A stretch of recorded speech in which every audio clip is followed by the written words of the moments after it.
मित्रांनो, ठरलं तर मग या मालिकेच्या आजच्या भागामध्ये आपण पाहणार आहोत. सुरुवातीला सायली अर्जुनला बोलत असते की पण चैतन्य सरांची पण काहीतरी बाजू असेलच ना. त्यांना जर आयुष्यामध्ये जोडीदाराची गरज भासत असेल तर म्हणजे त्यांना पण एकटेपणा जाणवत असेलच ना. अर्जुन बोलतो की मला त्याच्या प्रेमाबद्दल काही आक्षेप नाही, पण त्याने फक्त फार चुकीच्या मुलीवर प्रेम केलं आहे. सायली बोलते की मला मान्य आहे की साक्षी फारच वाईट मुलगी आहे, पण आपण चैतन्य सरांशी एकदा शांतपणे बोलून बघायला पाहिजे. शांततेमुळे बरेच प्रश्न सुटत असतात. सायली अर्जुनला फारच छान प्रकारे समजून सांगते आणि आपली माणसे आपली काळजी कशी घेतात याबद्दलही ती अर्जुनला छान प्रकारे समजून सांगते. अर्जुन मात्र सायलीच्या या बोलण्यामुळे फारच इम्प्रेस होतो. सायली बोलते की मी जरी तुमची कॉन्ट्रॅक्ट मॅरेजवाली बायको असले ना, तरी पण तुमची मी एक चांगली मैत्रीण नक्कीच बनू शकते. आणि मग ती अर्जुन पुढे मैत्रीसाठी हात पुढे करते.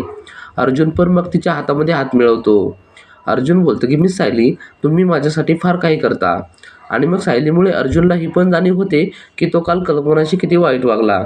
अर्जुन सायलीवर फारच खुश होतो. इकडे आता महिपत त्याच्या गाडीवर बसलेला असतो आणि हाताने गाडीवर वाजवत असतो. नागराज त्याला बोलत असतो की महिपत, अरे काय चाललंय तुझं. महिपत त्याला खुणवतो की आता फक्त बघत राहायचं, आता मी कोणाची तरी फारच वाट लावणार आहे. आणि मग इतक्यात एक माणूस येतो आणि महिपतला एक पार्सल देऊन टाकतो. त्या पार्सलमध्ये ड्रग्ज असतात. इकडे आता अर्जुन आणि सायली घरी येतात. कल्पना अर्जुन आणि सायलीला बोलते की अरे अर्जुन आणि सायली या. आणि मग ती अर्जुनला जेवायचं विचारणार असते, पण ती शांत बसते कारण अर्जुन काल तिला फारच खवळलेला असतो. कल्पना शांत बसलेली पाहून मग अर्जुन बोलतो, मम्मा माझ्यासाठी एक गरमागरम कॉफी करून देशील का. आणि मला फार भूक लागली आहे, नाश्ता पण करून दे. अर्जुन असं बोलल्यावर मग कल्पनाला फार आनंद होतो. ती बोलते की मी लगेच कॉफी करते. अर्जुन मग कल्पनाला सॉरी बोलतो आणि तिची मनापासून माफी मागतो.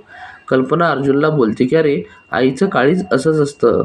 आता मग बाद झाले लाड, जावा तुम्ही खोलीमध्ये, मी आणते कॉफी करून. अर्जुन निघून जातो आणि मग कल्पना सायलीकडे आनंदाने पाहू लागते. अर्जुनमधील हा सगळा बदल फक्त सायलीमुळे झालेला असतो.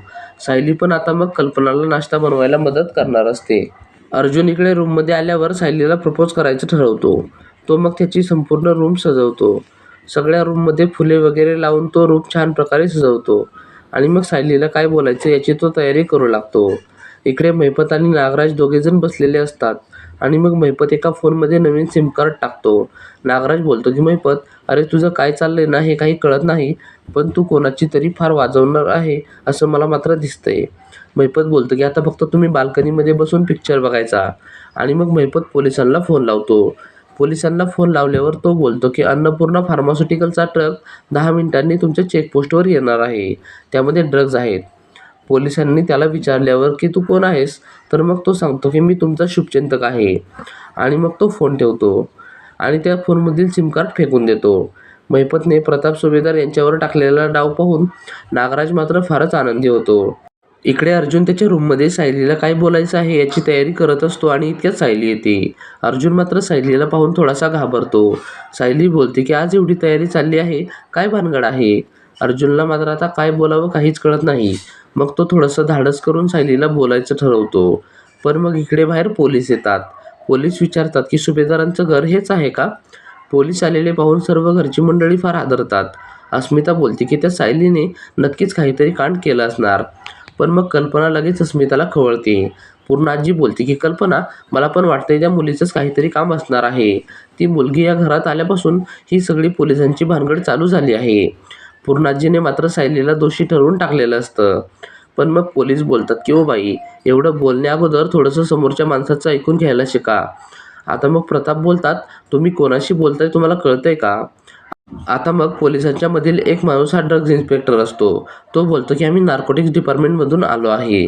अर्जुन पण इतक्यात खाली आलेला असतो. इन्स्पेक्टर बोलतात की प्रताप सुभेदार कोण आहे. प्रताप बोलतात की मी प्रताप सुभेदार आहे, पण झालंय तरी काय. पोलीस बोलतात की अन्नपूर्णा फार्मास्युटिकल ही कंपनी तुमची आहे ना, त्या कंपनीच्या ट्रकमध्ये ड्रग्ज सापडले आहेत. आता मात्र पोलीस हे बोलल्यावर सर्वांच्या पायाखालची जमीन सरकते. पोलीस मग प्रतापरावांना अटक करणार असतात. पण अर्जुन बोलतो की मी अर्जुन सुभेदार एक वकील आहे. तुमच्याकडे माझ्या वडिलांना अटक करण्यासाठी वॉरंट आहे का. घरातले सर्व लोक मात्र आता फारच काळजी करत असतात. पोलीस अर्जुनला बोलत असतात की वा, तुम्ही वकील आणि तुमचे वडील मात्र चोर. अर्जुनला मात्र आता फार राग येतो. पोलीस मग अर्जुनच्या वडिलांना अटक करू लागतात. पण अर्जुनने वॉरंट मागितल्यावर तो पोलीस मग अर्जुनला वॉरंट पण दाखवतो. अर्जुनसाठी मात्र हा सगळा प्रकार फारच वेगळा प्रकार असतो. पुढील भाग आम्ही तुमच्यासाठी घेऊन येणार आहोत. पुढील भाग पाहण्यासाठी व्हिडिओला लाईक करा आणि चॅनेलला सबस्क्राईब करून आम्हाला थोडासा सपोर्ट करा. धन्यवाद.